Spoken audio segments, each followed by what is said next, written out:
Hello, thank you for the people who is online. Welcome to the new AI Masterclass World Tour. Today we will have Bishoy Zak from Egypt. He is like a very talented architect and concept designer, and he also works in product design. I'm very impressed because I didn't know like the tool like Mid Journey or these tools we are used to work with can be used in so like professional way in the structures on buildings. I'm here with my friend Daniel Pat. Hello. And I hope do you like it. Let's start it and you will see what Bishoy Zak have to teach us today.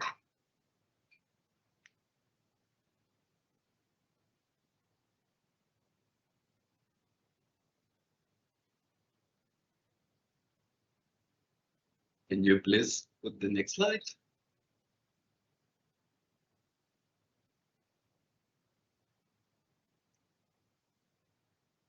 Next. So my full-time job, as you said, like an architectural BIM engineering team lead in a Saudi construction company.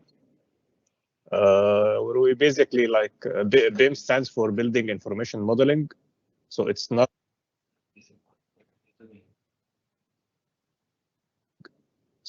just 3D modeling a building. Each element has its own data. So we can extract it later for cost calculation and stuff like that, and coordination too.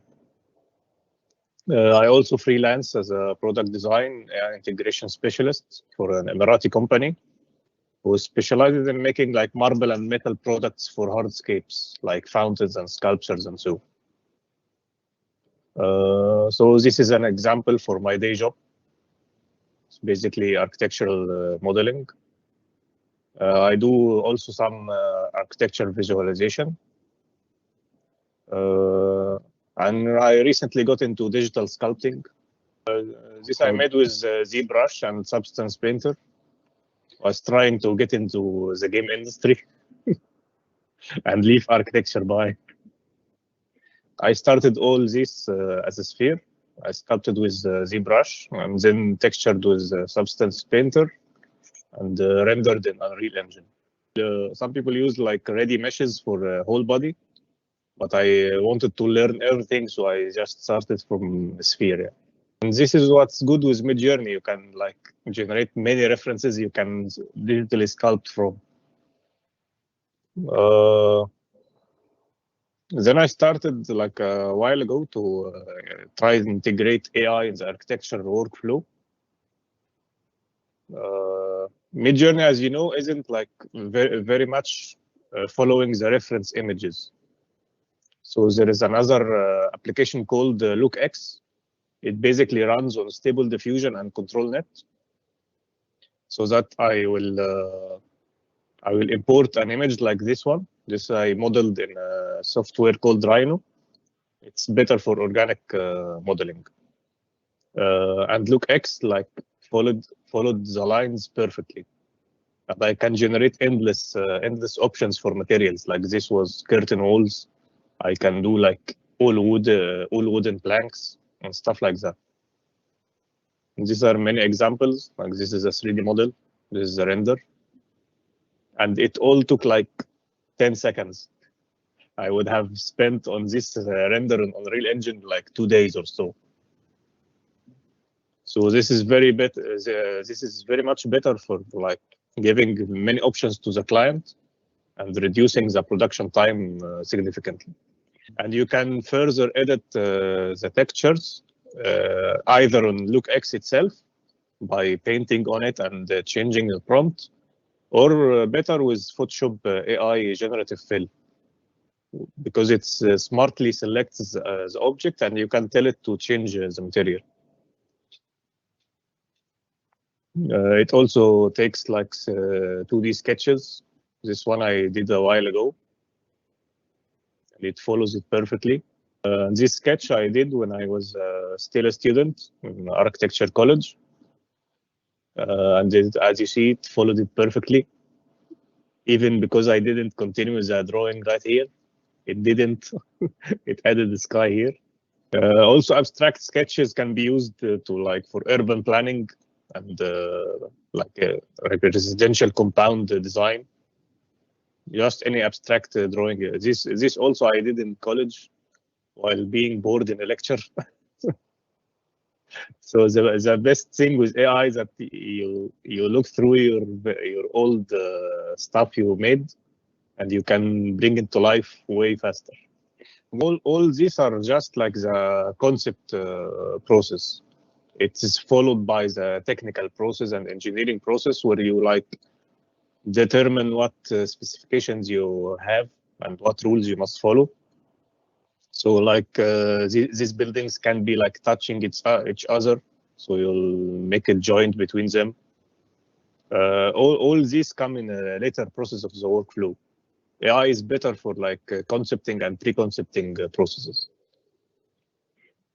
But I don't think it will take much longer to be able to follow technical rules and the code of building for each country. That's also one thing, all this information, this data is digital already, no? Maybe in few months. To integrate ChatGPT with Stable Diffusion, and they can both and ChatGPT can give instructions to Stable Diffusion to follow certain rules. The program like Rhino that I used to model this, it has a plugin called Grasshopper.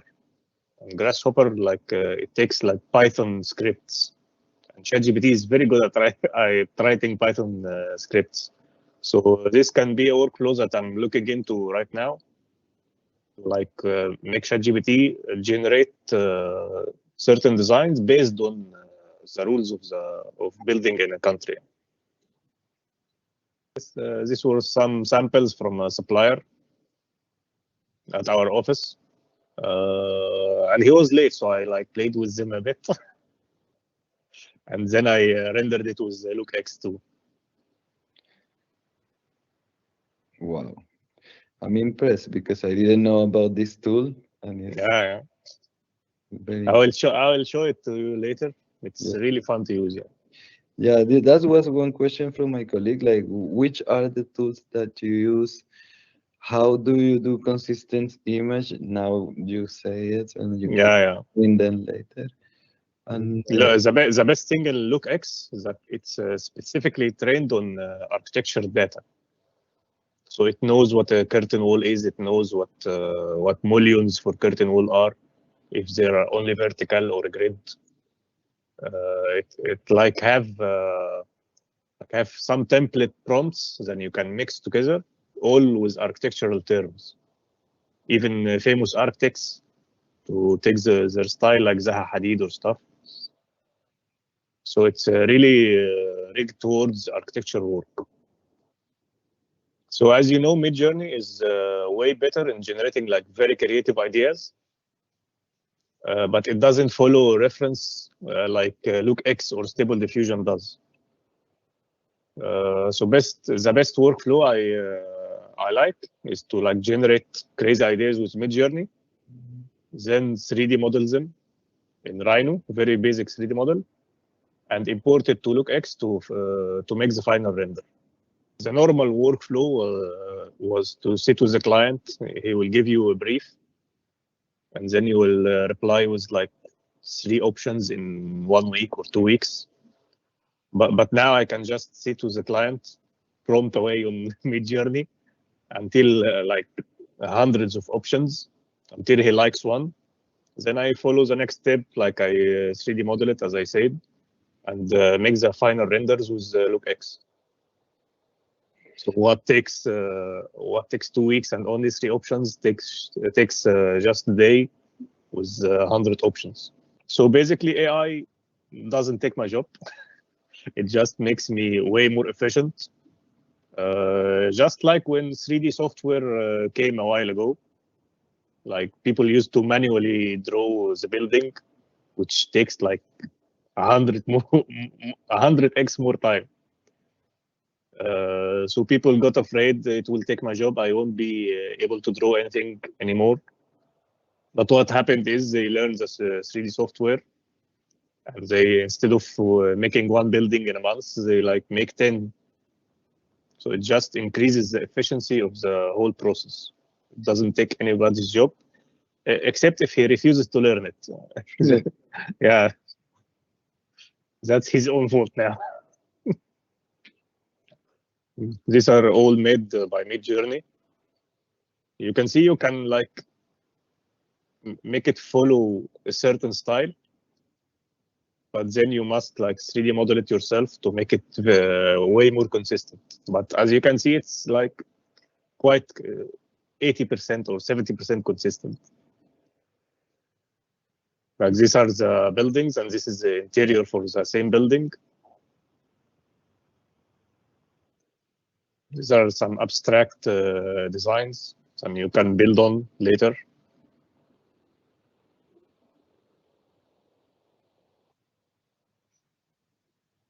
One of the many things I love about Midjourney is like I just see an interesting looking seashell on the beach.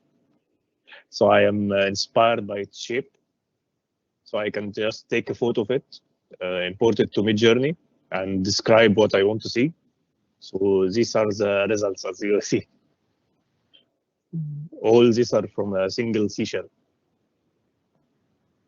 And any idea I have at any time, like I have Discord on my phone, I can take a picture or just talk to Midjourney to describe what I think, and all this came out, and maybe a feasible design later on.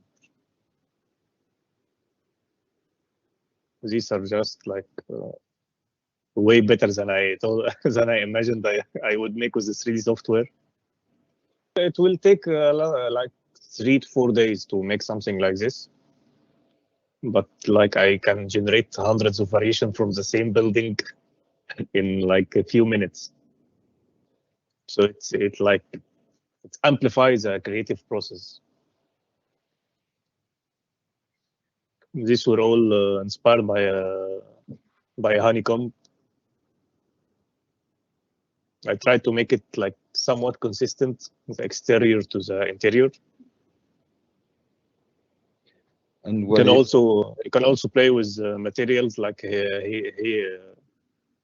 like this one is like a bit of coppery or bronze. This is stainless steel. Midjourney is quite good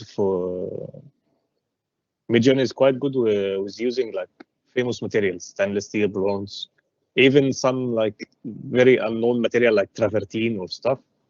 It gets the colors right sometimes.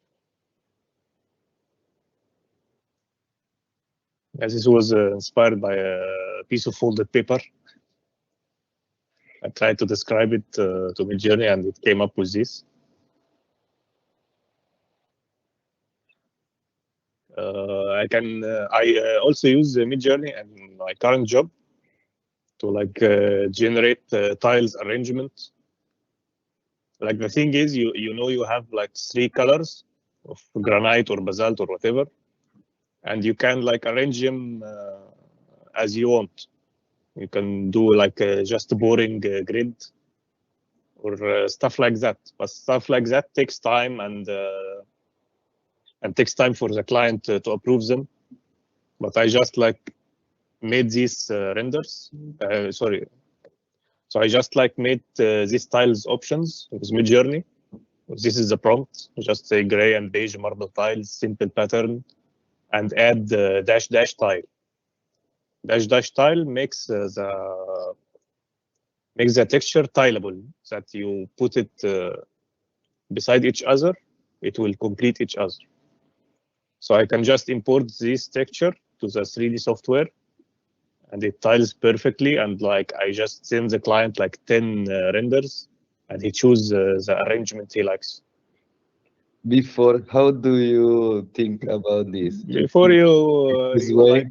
Yeah, I will just make some sketches and import them to Photoshop or Illustrator, and you like put things together to make them tileable, and then you import each one to the 3D rendering software. Like it will take a whole day. Yeah? make like 10 beautiful arrangements, maybe more than a day. I also use Photoshop generative fill to add elements to an existing render. So I can just make a simple render like this one. I can add people. I can add the interior to the window. I hope it gets better in the future, and I can change the whole scene to a night scene. Then we get to integrating AI in product design for the Emirati company I told you about later. The company is called Marblising.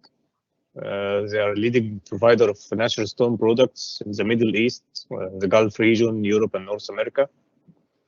And the best thing about them is like they make custom designs. So Midjourney fits perfectly with their workflow. Like they make 100 images in Midjourney, they put them on the website, and if a client likes a certain thing, they will make it for them. And we'll see an example at the end where like a little marble boat was made. And I try as much as I can to I take into consideration the physical properties of marble, for example. Like marble, a single marble block can't be much bigger than this one next to the car. So if I get an image like it's way bigger, I won't submit it. I must take into consideration if it can be manufactured or not, based on the specs the company send me. Like this one, for example, this can be made in a single block. So I made sure that Midjourney add like a tileable texture on it, like it's marble tiles or sandstone tiles or whatever, because it can be made in a single block like this. These are all like monumental parks in Dubai. He wanted like a modern sculpture in the park. These ones also. All these are a proposal. They are a planter for the same park and some abstract sculptures. These are all for like private gardens. This one is an interior decoration. These are all marble products for public areas. Those are stainless steel. An image that looked like this, but wasn't feasible to be made. Like there was no wires to hold all the things together. So I didn't submit this one. I kept like going in variations and adding some words to the prompt till I get this one. These are bronze. Bronze is more malleable than stainless steel, so you can make way more flexible designs like this one. But it's my role to just give them the proposals that will work. Like I can't make a very huge stainless steel arc without some safe supports for it. So something can look like very magnificent with stainless steel, and it covers a large span, but I can't make this without adding supports that will look ugly somewhat. So it's my role to just send them or suggest to them the feasible designs. You don't send anything that is not can there be are done or will be beautiful, dangerous, nothing like this. There are some beautiful images from Midjourney, but like there is a fantasy world, or like on another planet where with much less gravity.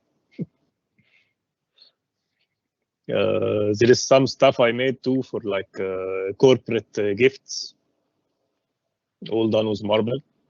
There was an image like this boat was Midjourney, and the client liked it very much and ordered the whole batch to like give it to the clients of his company. This is 3D printed in resin. and they just added the marble texture to it. But it can be made in marble, but like the client wanted like way cheaper, so so it made in resin. And this is some superheroes I made. Like obviously, my Batman is my favorite, but I don't think anybody will will order these to be made, except for me maybe. Yeah. When I go to Emirates, I will order these. Is Pikachu and Squirtle. I love Pokemon so much, but only the first generation. I don't like the designs of the rest. Is Iron Man. Iron Man, ironically made of marble. So, and stuff like this are made by a robotic arm. It's kind of like 3D printing marble. You can share the videos here. It's kind of like 3D printing marble. You can just digitally sculpt anything on ZBrush and feed it to and give it to the robotic arm, and it will carve it for you. All these sculptures are like feasible if you only made them in 3D software. You can make each one of them. This is like a special companies for these machines that we either buy or send them the 3D model, and they will make it and ship it to us. Marbleizing themselves do this. You can custom order from them. They will make it even if it's a huge fountain, and they will ship it to you and install it and everything. Wow. I didn't know about this kind of things. It's interesting to talk with someone who is not connected to advertising, how they are using the tools. Like, and I don't know if you want to try it. We have prepared, like, for people who think this is not connected to us or to advertising, we prepare a small exercise. Like, he will show us or try to show us how to do this. Okay, let's do it. Yeah, let's do it. Let's see.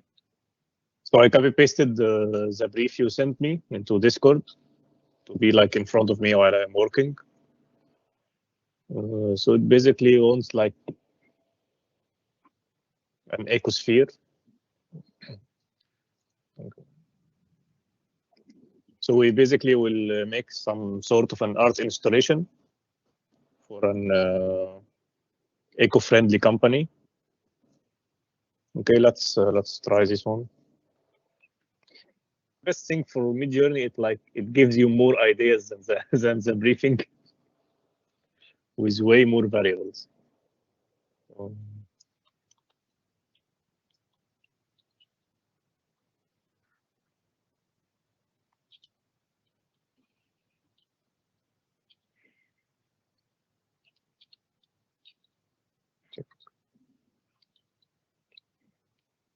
So we'll just try this one and see what will it get us. You start like this, something abstract. Yeah, just like short prompts to have more ideas to go in variation with them. Yeah, I added a kinetic sculpture to that to go with the wind direction. Yeah, we can like go with this one and add to the prompt.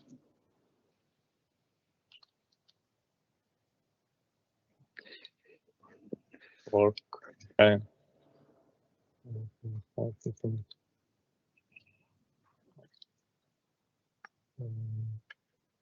Kinetic sculpture.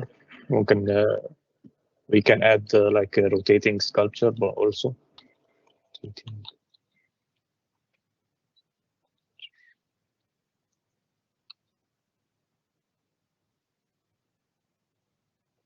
So when I find an image I like this one here, it kind of leans toward the wind theme. It can be moved by the wind or stuff. So I can just click here. V stands for variation. U for upscaling. Upscaling if you want this image to be larger. But I will go with variation now. You just click on V4 for this image. and you add to the prompt more description to go where you want. Like this one, for example, kinetic sculpture. I like the image, but I want it to look like it's rotating on a single axis. So I'll add the rotating sculpture.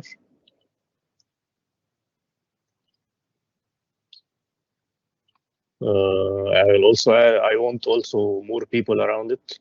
So in public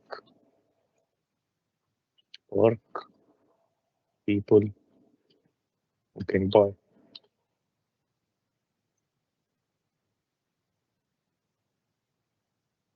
We can then go to the analytic. It will give us results like this one.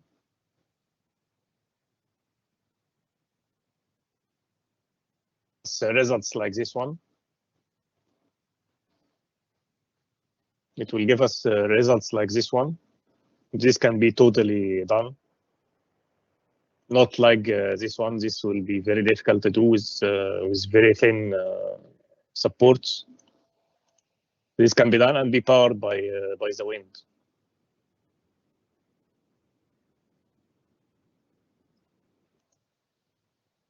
We can upscale this one at the bottom.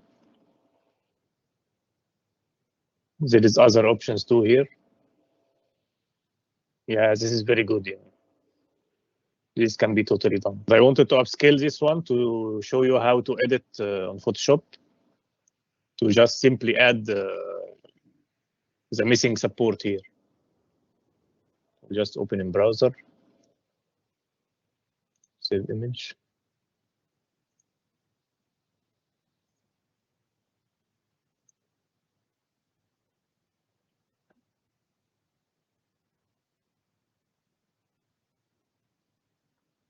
So I just chose this image to show you how to edit, but I'll eventually send the client like 50 variations or so, like 10 for the wind theme, 10 for the fire theme, and so on. So with Adobe Generative Fill, sorry. So with Photoshop Generative Fill, it's really quite simple. Just like mark the place you want here, click Generative Fill. On the right, like a bronze pole, for example.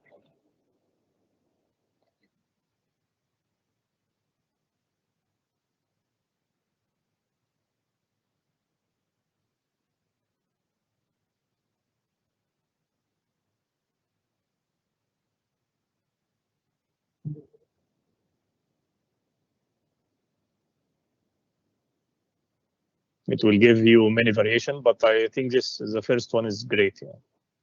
It have to be this thick to be able to support all this. This is one more. This is way thinner. You can also generate again for more options, but I like the first one. I think it's the safest of them. You can just save it. Amazing. Yeah. It's incredible how fast you get to something that looks good. Yeah, just a couple of minutes, as you saw. And as I said, the Photoshop generate in a separate layer, so you can just move it or like add two of them. You can also increase the quality of an image by a program called Topaz Photo AI. So as you can see, the quality isn't very great to send to the client or for a large print. For example, if you wanted to print on a billboard. So there is another software called Topaz Photo AI. It also uses AI to like not enlarge an image, but to manufacture extra pixels. So it's not just enlarging the size of the file. We will see right now. We'll add the details using AI. Simply browse to the image you want to enlarge.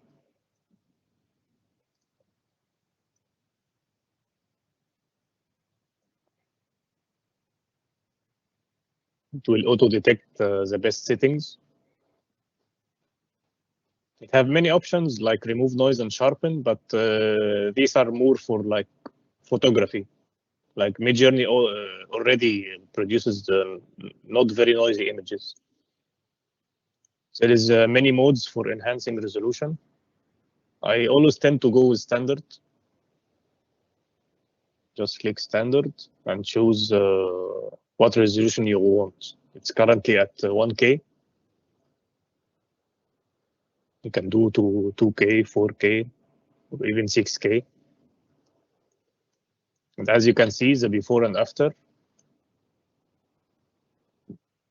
it manufactured these 3 leaves, manufactured all the details using AI.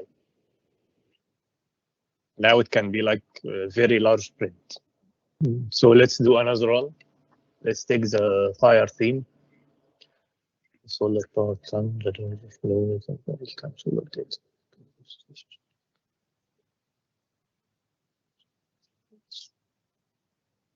Okay, so basically you want like a glowing sphere in a public area. For this one, let's do a night shot. So its glow will look better. You just simply describe a very short prompt to see where it goes.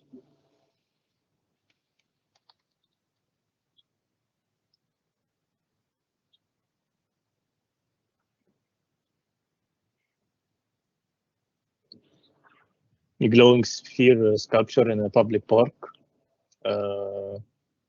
and add a night shot. Let's see where it goes.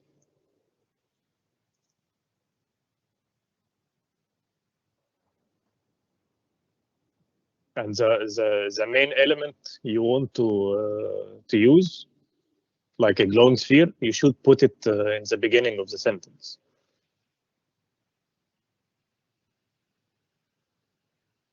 And if the shots didn't came out like I want a night shot, you can just write a night shot at the beginning, and you just keep like trying till you get what you want.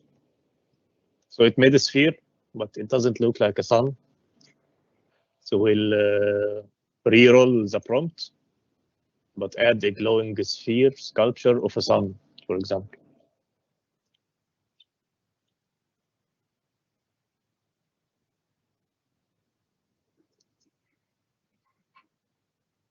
Well, it still gives us some floral patterns. So we can add, we can then move sun. We can then move the word sun at the beginning and add a solid glowing sphere, for example.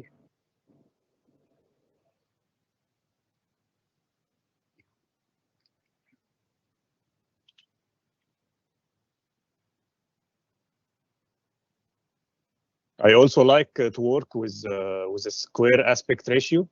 I can change the aspect ratio later on because the composition is like centered inside of this square. So if you shared it on Instagram, all of the important elements of the image will be in the thumbnail. You can then change the aspect ratio to a horizontal one if you wanted to animate the image and add to YouTube, for example. Well, I like this one. Kind of look like the sunstorms of the sun's surface. I'll upscale it and change the aspect ratio.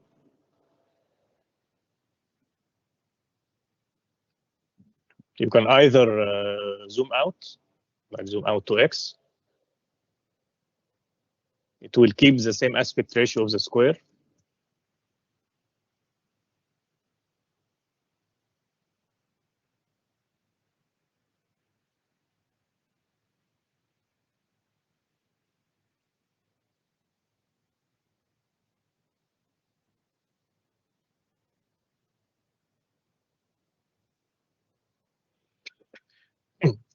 As you can see, it added elements based on the original image, and you can also change the aspect ratio from custom zoom here. You keep the zoom at 1, so it doesn't make any zoom effect. and change the aspect ratio from here. We want it like 16:9.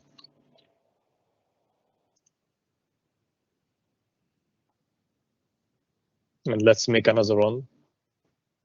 If you want to animate and put and share as an Instagram reel, for example.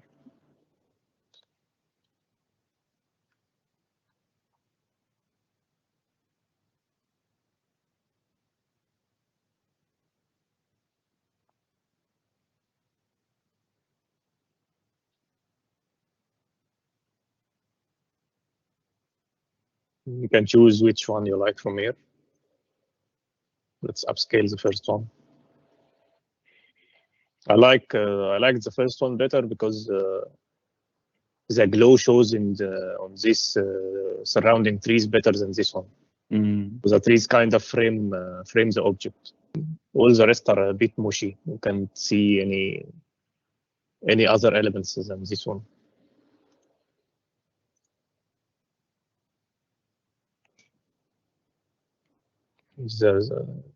He's still making the vertical ones.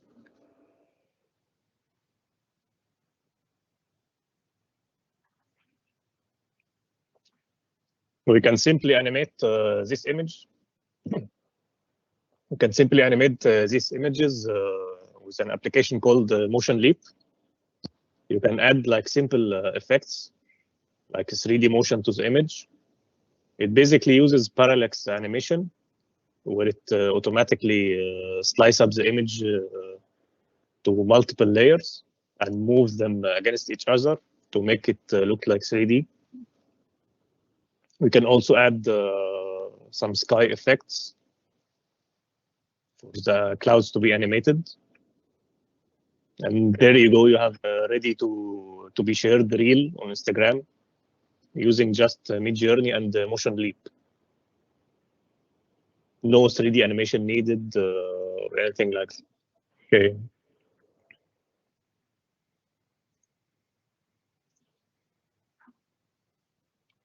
A stainless steel globe fountain.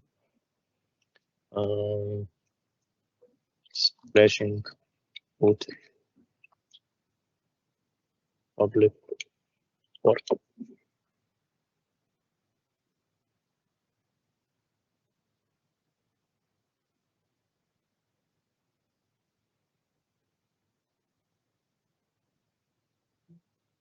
Yeah, that's perfect. Yeah. Wow.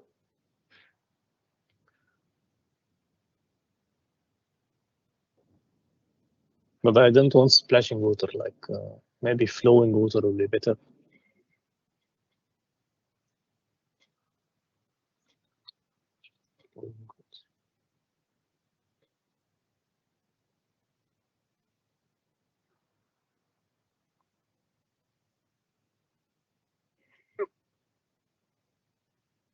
Wow. No, that's not quite practical to make. Let's make it like stainless steel. Let's add a geometric pattern to it so we can hide the supports for the sculpture.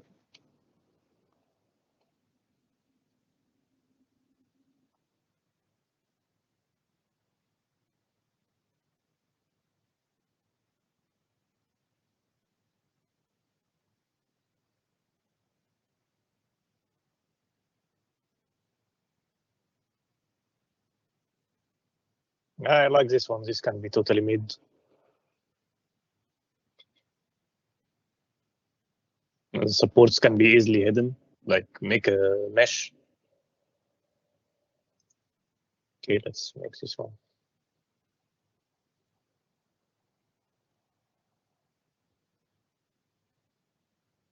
Let's make it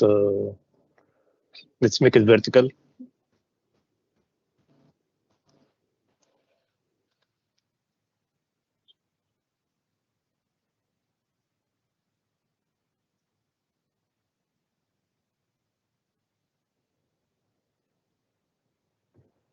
So I like the last one because all the tree is framing the composition.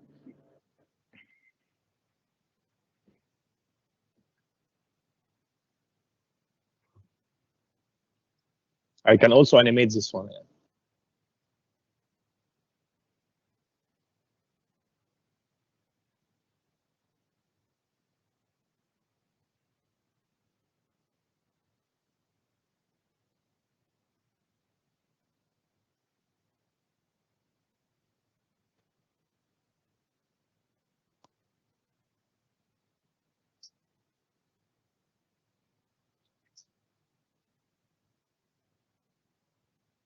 Now you.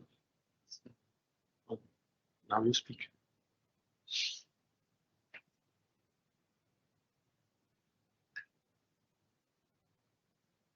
Yes. Well, very impressive presentation. I know personally Bishoy, and I didn't know he was doing all this stuff because we were working in comic book.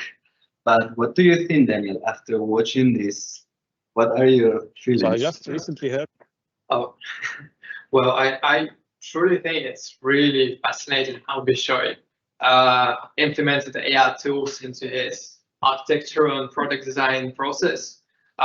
Again, something that we've seen in the previous sessions, professionals combining different tools such as LLM models, Midjourney, Adobe Photoshop. We've seen some tools like Lookix, Rhino, and even the way how he implemented it into actual 3D printing. I think it's all very fascinating. And what amazes me the most is that AI right now kind of blurs the line in between industries, right? It can give you some sort of edge of abilities to get into some other industries. However, as you might wonder, why we're having this session on architectural and product design in a creative or comms agency, I think that the last results from Cannes Lions this year have shown us that we shouldn't be afraid of just staying in and like doing classic comms work as TVCs and outdoor prints and go beyond that. And this is also something that we'd like to encourage you to do, to go after your craziest ideas. Now, instead of being a creative illustrator or a creative coder, you can just be a creative and come after what you're dreaming about. Yeah, that's also what I thought. Like, since I experiment with AI, I feel that my knowledge expands in many areas. There is one last message from Bishoy about the usage of AI and encourage everyone to use it. Can you please go back one slide?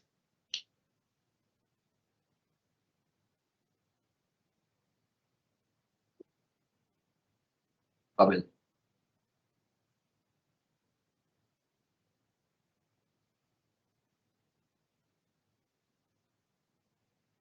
So I just recently heard an old interview for Steve Jobs, where he was trying to convince people that computers will be good for them. He talked about a study, I guess, that NASA did about the physical efficiency for animals to move from one point to another. So the condor, which is a very large bird of prey, was ranked first because it mainly like flaps a bit and then soar with the wind. Followed, I guess, by some type of fish, and the humans were like the third to last on this list. But when they added the bicycle to the equation, where humans use a bike to transport, a human became more efficient than the condor. So just like technology amplifies our abilities. It doesn't like replace us. So AI will just amplifies our creative abilities, where we can do way more than without it.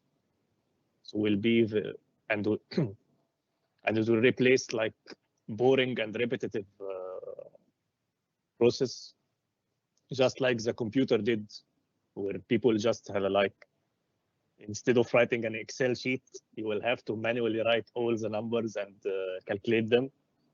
So AI will do the same for the creative process. Ideas can be visualized in seconds, so you will go where you want to go in very much less time.